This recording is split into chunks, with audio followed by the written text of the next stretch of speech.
do we have a good episode for you today. So we have one of our, I want to say, longtime PR Starter Pack members. She's a phenomenal woman. And honestly, she will share all about her own PR journey, being very hesitant at first to join us. So I have the one and only Marsha Hacker here. She is a founder of Sauipeswim, which is a gorgeous, gorgeous, eco-friendly, sustainable, and very flattering swimwear brand.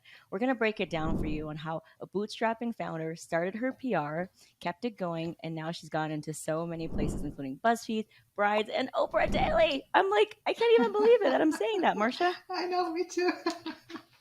It's crazy. So, do you want to take us back a little bit? Because I remember when we chatted in the DMs, you were very hesitant about not only joining my program, but PR in general. I mean, Correct. you founded this business, in 2007. You said that you've done all the different PR things. Can you walk me back to like where you were with PR before you joined the program?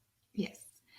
Okay, I'm so excited to be here, but it's my first time on a podcast. I feel like that first email I sent out to media, I was like, oh my God, what do I do? Anyway, so thank you for having me here. So as you said, we started in 2007 and we went straight to a trade show for retailers. Back in Miami was the biggest show for swim at the time. And Sports Illustrated came by and picked up a bunch of suits.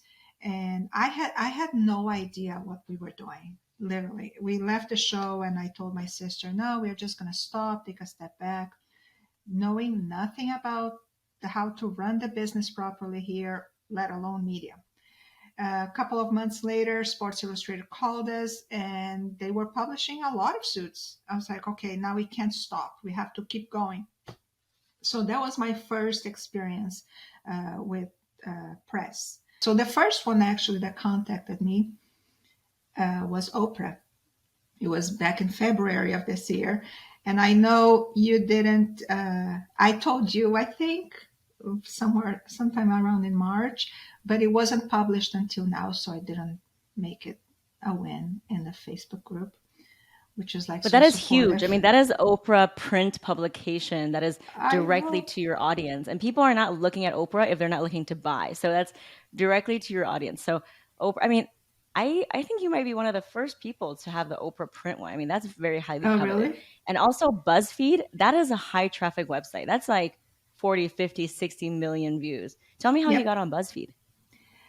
I didn't even know. Okay, so actually, Oprah, this week, a journalist told me that they also put it online. So we're also online. I know. So that's like, yay, that's a link to me. And I had no idea. So they first put it on print on April 24th, and now it's online. And BuzzFeed, I had no idea. This was one of the people that I was contacting since September. And all of a sudden, she sends me an email. We just featured you on this. So they pulled an image from my website. They did the writing and they put it in there. So that's another thing I learned. Even she never replied to my emails. This lady from BuzzFeed, never. All of a sudden, it was boom, it was featured. There's no limit to what you're going to accomplish. And Right. I'm just so proud of you. So, but Thank one you. thing I have to say is a lot of people still don't do this because they think, oh, it's so hard. It's going to take so much time.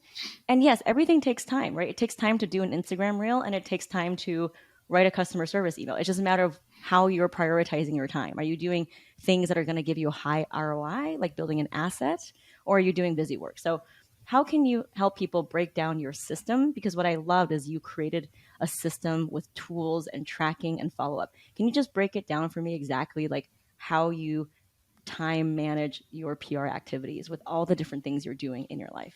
Okay, so before I do that, I want to add a comment about the social media. And I know that a lot of things work differently for different businesses, right? I know, but what I learned for my business is that I don't want to tie my, I don't want to depend on a social media platform because those are businesses on their own merit, right? So if they change the algorithm, what's going to happen to me? If they go off for a day, like Facebook and all of those went down I'll never forget. It was like October of 2021. Remember? They all went down for a day. It was like everybody was going nuts. I sent an email because I have an email list. So that's an asset.